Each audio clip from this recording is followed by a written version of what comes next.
of expression has limitation also. Kung ito po ay nagbabiolate na ng batas at nakakasama na sa ating bayan, ay hindi naman po ito kasama na sa freedom of expression. All right. But my question to you is this. Did he directly urge the people to overthrow the government in that rally?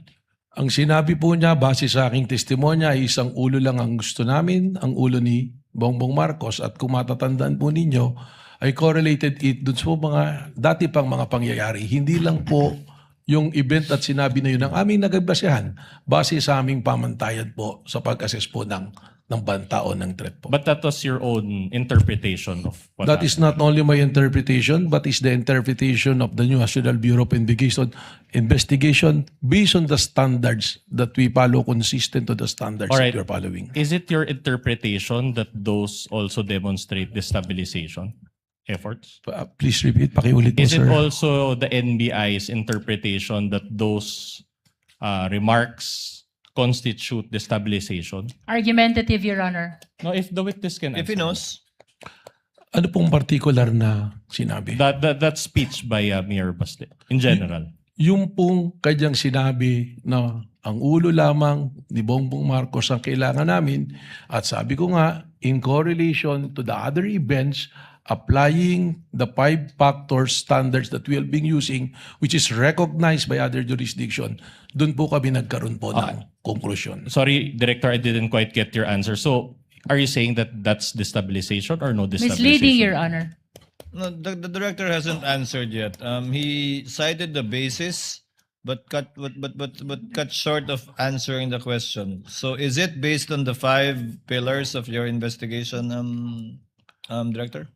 Well, dun po yan, based on the 5 pillars na natin po, lumalabas po ng isa dun sa elemento ng 5 pillars, it comply po. So, Sumasagot po doon. So, meron At din. hindi po destabilisasyon, kundi banta po sa kaligtasan ng Pangulo na naging banta na rin po sa pambansang seguridad po. So, you're admitting that there was no destabilization? Argumentative, Your Honor. No, it's connected to the question, Your Honor. Previous Counsel, the question. witness has answered for the appreciation of the senator judges. You may proceed to a similar question or move on to another topic. Yeah, I'll proceed with a similar question. Director, I am showing you a news article. This is Exhibit D-4-66 entitled, and I quote, Palace dismisses the stab rumors versus Marcos admin. So it was published quite recently, May 12, 2026. And for the sake of time, I will just read the first line thereof. Assisting counsel for the parties may approach. It says here, and I quote, Malacanang on Tuesday said it has not received any information about supposed destabilization efforts against President Ferdinand Bongbong Marcos Jr. My question to you is this. Claire Castro speaks on behalf of PBBM, correct? Being the spokesperson, tama po, sir. And based on her statement in this news article, there has been no destabilization efforts against PBBM, at least as of this date. Correct? Well, baka po dapat tingnan natin yung buong konteksto because under a security cluster, may pinag-uusapan po dyan. Maaaring ang tinitingnan niya na walang destabilization, there is no destabilization from the rank of men in uniforms. So hindi po natin masasabi na yun na yung kabuuan talaga. All right. I'm showing you another recent article, Exhibit D-4-67. This article is June 12, 2026. So again, quite recent. And again, for the purpose of time, I'll just read the title. It says, Sara Duterte, I won't grab Marcos's position. My question to you is this. Isn't this news article also consistent with no destabilization efforts that Claire Castro previously mentioned? Base po sa aking binabasa, baka mas maganda po si Vice President Sara Duterte makasagot dito because she's speaking of a state of mind. Sa isip po niya yan eh. But if you know, you Your cannot- Honor, may I comment? What is the comment of the lead prosecutor? The witness never said that there is destabilization. As a matter of fact, what he said during the earlier question is threat to the life of the president amounts to threat to national security. Now he is being asked about these pictures concerning the stab. This is misleading, Your Honor. asked and answered. The observation of the lead prosecutor is noted. It was not an objection, counsel. Proceed, counsel Alright. for respondent. Now, yesterday, you identified an unsigned and unnotarized document which allegedly pertains to an affidavit of Arturo Las Cañas. Correct? Yes, sir. All right. Now, if you know, is this the same Las Cañas who appeared before the Senate in 2016 and 2017? Yes, sir. Okay. So, in fact, this is the same Las Cañas who was charged by the Senate panel led by then Senator and still Senator Panfilo Lacson with a recommendation for perjury. Is he not? Hindi ko po nabalitaan nyo kung sinarge siya ng perjury. But if it's on record, then the answer will be yes. All right. Well, he was, or maybe we can confirm it later with Senator Judge Lacson. And this perjury was committed during a Senate committee hearing, if you know only. Well, siguro po doon natin na lang ilagay doon sa affidavit po na nabasa ko. No, the May I only comment, question Your is Honor? the May I perjury, if you know only, that the perjury that was recommended for charging Your Las Honor? Cañas. I have no I'm personal not yet done, knowledge. Your Honor. I think Your Honor, the witness is incompetent to answer that If question. he knows, Counsel, I asked think the Your Honor. witness already said that he's not aware of it, but that if it is on the record, then most likely it is true. That was the response of the witness earlier. All right, I'll just move on to a new point. Now, allow me to read a statement of Senator Lacson, and then I'll ask questions thereafter. May we request, Your Honor, that the witness be confronted with a document if I think the defense is reading from a document? Yes, Your Honor. We will The provide the hard guidance of the copy. witness, Your Honor. We will provide the hard copy, and then we'll also show the soft copy on the screen, Your Honor. Assisting counsel is authorized to approach All right. I will read. from both parties. I will read and I quote Senator Lacson. Ang may papayo ko lamang kay SPO3 Las Cañas, kung ang layunin ng inyong quote-unquote extrajudicial confession ay mapanagot sa ilalim ng batas si Pangulong Rodrigo Duterte at iba pang personalidad, marapat lamang na maliban sa inyong salaysay, may maipakita ka pang bukod at ibang ebidensya. Kung wala, ay maaaring masayang lamang ang oras ng mga tao dito dahil baka walang kahihinatnan ang isinasagawa nating pagdinig sa araw na ito laban sa sino mang mga taong idinadawit mo. Are you aware of this statement by Senator Lacson against Las Cañas? Ngayon po, nabasa po. You're aware nabasa now. ko po. All right. At any rate, you mentioned yesterday that you did an open source investigation to obtain the Las Cañas document, correct? That is correct po, sir. But to be candid, was it just Google search? Hindi po. Are you at liberty to disclose what method you used in that open source investigation? We were provided, dito po nagsimula yan, we got hold of a copy of the affidavit of Arturo Las Cañas. With the permission of counsel for the respondent, the chair will allow the intervention of Senator Judge Lacson given that his name was mentioned, in fact, not only alluded to but mentioned by counsel for respondent. Senator Lacson is recognized to give a manifestation. Thank you for allowing me to interject. Maski hindi naayos sa una yung pahayag kanina. Kasi ang worry ko, pag inupuraw ako doon, interpolate ako ni Senator Lapid. So, having said that, anyway, levity aside, Mr. Presiding Officer, basahin ko lang yung portion ng committee report kasi I chaired the Committee on Public Order when we investigated the EJK. And indeed, I will confirm that Arturo Las Cañas retracted and changed his testimony. No? After several hearings, nag-retract siya. But hindi po ako nag-file ng perjury. Gusto ko lang i-correct yun. Ang recommendation po sa Roman numeral number 6, recommendations, part po ito ng committee report. Ano? In view of the foregoing, the committee recommends the following. 1, amendment of the revised penal code to increase the penalty for the crime of perjury. Yun po yung context na dahil committee report ito, nagre-recommend ako na i-amend yung revised penal code, particularly sa krimen ng perjury.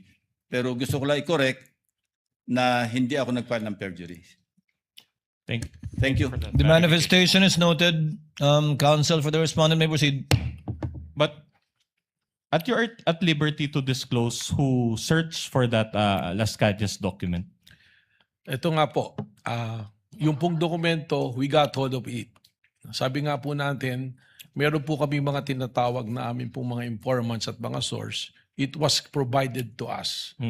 Nung ibinigay po sa amin to, hindi naman po ibig sabihin ay amin kaagad itong paniniwalaan. At tama po kayo. That's okay. I can ask subsequent questions regarding to that. So actually, my question is, after you had obtained this document, did you subpoena Las Cañas to verify the contents of those documents? Hindi po, sapagkat he is nowhere to be found. That's enough. So without verification, you decided to believe the contents of the document that you obtained? Again, ibabalik ko po ron sa 5 nating factors. Isinama lamang namin po ito, isa dun sa mga factors na sinasabi po natin, yung pattern of violence na tinatawag. At doon po, doon sa paragraph 270, sinasabi nga po na may kinalaman sa extrajudicial killing si dating Mayor Sara Duterte at in fact, ang sabi pa nga niya, huwag nyo nang barilin, kidnapin nyo na lang. Pero bago po kami dumating doon sa punto na gamitin yun, tingnan na po namin yan. Alright. Sorry to interrupt you. So the short answer to my question is yes.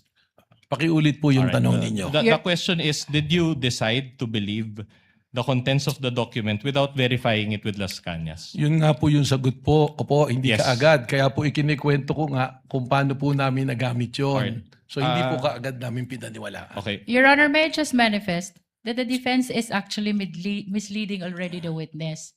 He kept on raising the question, did you believe right away? When as a matter of fact, the witness is explaining. Your Honor, I never meant sorry. Counsel, with all due kindly let the lead prosecutor finish. The witness has been saying that he did a lot of things after receiving the affidavit of Las Cañas, to the extent of going over the 5 factors that he testified to yesterday. But after that first question, so that means yes. The defense said yes. To his question, did you believe to that right away, to that affidavit? The position of the witness, Your Honor, is no. Short Because- rejoinder, Your Honor. Actually asked and and answered. Asked and answered by the witness. That is his response, counsel for respondent, to your question. Yeah. Move on, counsel. Yes, Your Honor. We are satisfied with that answer. But another follow-up question. So without verifying it, sorry. That's misleading, Your Honor. Allow him Sir, to finish the ju- question, just- counsel. just on What the is the point- pleasure of Senator Judge Cayetano? Just on your ruling, may be clarified because the question was, pinaniniwalaan mo ba? Ang sagot niya, hindi ka agad. So counsel was asking for yes or no. I just want to be clarified. Hindi pinaniniwalaan agad, does that mean afterwards pinaniniwalaan mo na or never mo pinaniniwalaan? Just so that the record is clear. Just that clarification. There should be no. Thank you, Senator Judge Cayetano. Alan. Witness will please answer. Yes, Your Honor. Kaya ko nga po ikinikwento yung buong pangyayari para po makita kung paano po kami dumating doon sa punto na ginamit po doon sa pattern of violence yung pong affidavit na ito. So, liwanagin ko po Director Matibag. Opo. Hindi nyo agad pinaniwalaan nung simula, pinadaan nyo rin sa inyong SOP sa investigasyon, kalaunan, pinaniwalaan na ninyo at sa ngayon, pinapaniwalaan po ninyo yung nakasaad dun sa dokumentong yun. Kalaunan po, ito ay ginamit na namin na isa sa basehan po doon sa pattern of violence pagkatapos po namin idaan sa proseso po. So, pinaniwalaan nyo na, Sa ngay- pinanghawakan nyo na, kumbaga. Sa ngayon po, tama po, Your Honor. Okay. And pinapaniwalaan yun without issuing a subpoena to Las Cañas and clarifying the matter with him. Asked and answered, Your Honor. It's a different question, Your Honor. We're already at this Witness point. witness may answer. Pakiulit po. So, you mentioned na pinapaniwalaan nyo na siya ngayon as clarified by the chair. So, are you saying that pinapaliwanaan nyo na ngayon without issuing a subpoena to Las Cañas and verifying it with him? Hindi po nag-issue ng subpoena kay Las Cañas, pero meron pong naging verification process. All right. But not with Las Cañas, who is the author of that document. As and answered po, Your Honor. The presiding officer would like. By 2 videos. And you related it with the alleged pattern of behavior of VP Sara, correct? The first video that you showed, I think, involved the sheriff. Tama po. Right. But that incident, will you confirm that that incident took place on July 1, 2011. Yes, long time ago po. So around 15 years ago. Tama po. And did you still find it relevant to use that video? Under po dun sa 5 factors namin, ang tinitingnan po natin sa pattern of violence is the historical behavior. All right. Kasama po yun. With the permission of counsel for respondent, what is the pleasure of Senator Judge Ontiveros? If I may, Mr. Presiding Officer, before the defense moves on to a next question, just to ask a follow-up question of the previous topic. On this matter, On the matter of the Las Cañas affidavit, Mr. the Presiding lady Officer. may proceed with that question on Las Cañas only. Salamat po, Mr. Presiding Officer. Follow-up question, Mr. Witness. According to your testimony yesterday, you reviewed Arturo Las Cañas' affidavit as part of the larger investigation concerning the Vice President's capacity to carry out the alleged threat. Sa pagkakaalam po ninyo, Director, at batay din sa larger investigation na iyon, sinagot po ba ng Vice Presidente sa anumang paraan yung mga alegasyon sa affidavit na yon ni Las Cañas? Your Honor, marami po kasi kaming, yun nga po yung gusto kong ipaliwanag, marami po kasi kaming mga ikinonsider na tinatawag natin po na open source intel. Yan na po yung mga news, mga report. At nung tinitingnan po namin yan, si Arturo Las Cañas, meron pa po siyang lumabas na balita noon nung isinumite niya itong affidavit na to sa ICC. At maalala ko po, meron din po lumabas sa balita na mismong si Vice President Sara Duterte, parang sinasabi po niya roon na hindi ko kailangan ng DDS para gumawa ng kayang gawin ng DDS. Something to that effect po. Na-consider po namin lahat po yan. Sa sinabi di umano ni Vice President, sinabi niya hindi niya kailangan ang DDS para gawin ang Yung kayang gawin ng DDS. Something ng like that po. DDS. Opo. Hindi ko po eksaktong ma-recall yung phrase na pagkakasabi po. Salamat, Mr. Witness. I may return to that point later. The lady today, may do Mr. so after Presiding Officer. the Salamat po. cross, redirect, and recross. When she avails of her time, counsel for respondent may proceed. All right, let's go back to the sheriff incident. I'm glad you mentioned history or historical background. Are you aware that that sheriff incident pertains to relief operations that were being conducted by the vice president, then mayor at that time, or vice mayor? Ang pagkakaalam ko po doon sa balita na yun, itong sheriff na to is trying to enforce a valid order from a legitimate court, demolition order po ito, na ayaw ipatuloy po ng then mayor and now vice president. So, Alright. I might not be aware of a relief operation, baka po paliwanag po sa akin. Are you aware? I'll just ask you if you're aware. Are you aware that it involved a flash flood? This incident happened after a flash flood in that particular community. Hindi po lumabas siya If you sa know, balita. if you know. All right. I have no knowledge of that. Are you aware that VP Sara asked that sheriff for an extension of 2 hours just to help the victims? Yung po yung lumabas sa All balita. right. And this sheriff and the demolition that you mentioned involved the demolition of informal settlers in that area. Opo, kaya po may order of eviction. Ibig sabihin po, informal settlers po yung Are you papalish. aware that 30 people died during that incident?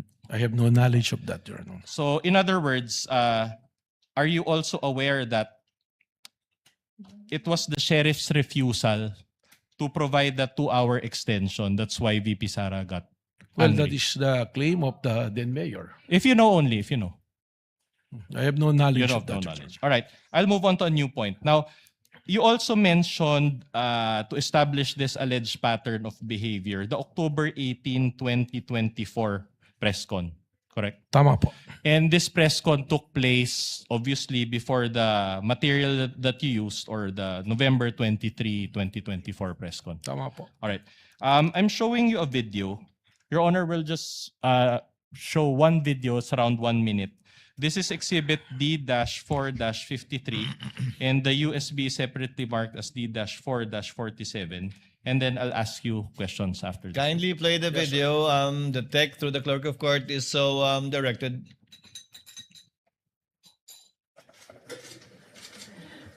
Inulit ng bata, louder this time. Mr. President, can I have your watch as a graduation gift? Nasagot niya.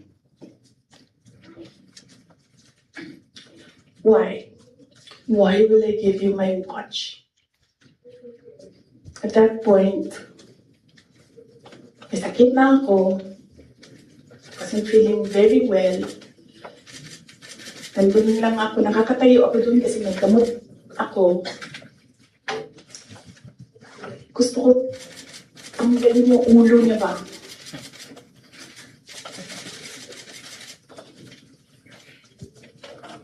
I realized toxic na yung relationship.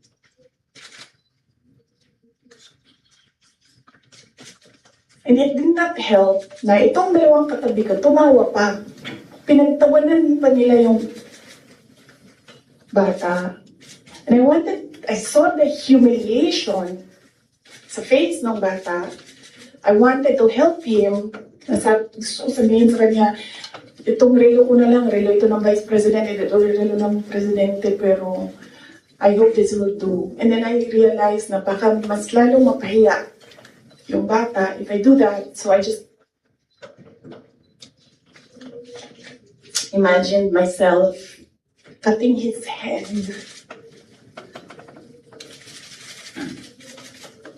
Gusto ko ganun din ang All right.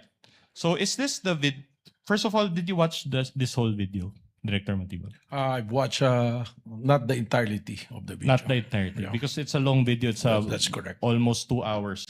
But my question to you is this the video where you based your finding that VP Sara said, gusto kong tanggalin ang ulo niya, imagine cutting his head off. Is this the one?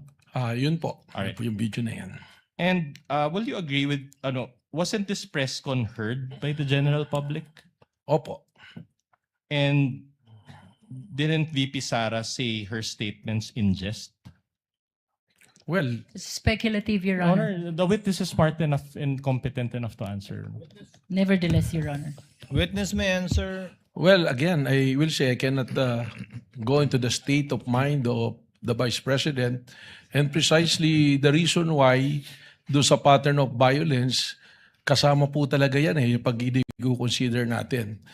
I understand her disgust doon sa nangyari, but probably pag pinagsama-sama po yung aming pong investigasyon, mga aming napanood, kasama po yan, doon po namin na-establish yung isa doon sa 5 factors na pattern of Yeah, violence. I understand what you're saying, but my question to you is, didn't you take VP Sara's statement out of context?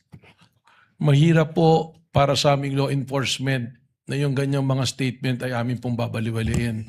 Katunayan, alam naman po natin kahit nga biro, halimbawa po, yung bomb joke nga po sa aeroplano, hinuhuli natin. It's a different thing if you're doing a bomb joke dyan sa aeroplano tsaka sa open field na kayo lang. So, Alright.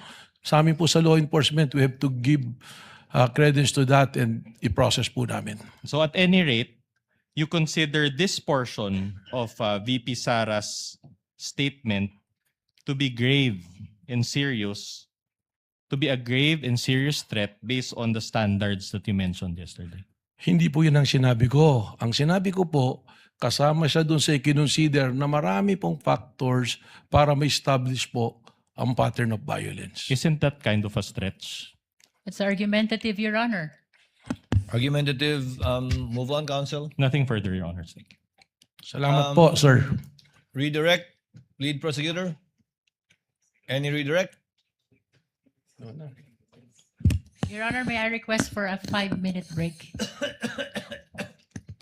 Instead of granting the break, Chair will open the floor for the interjections and interventions of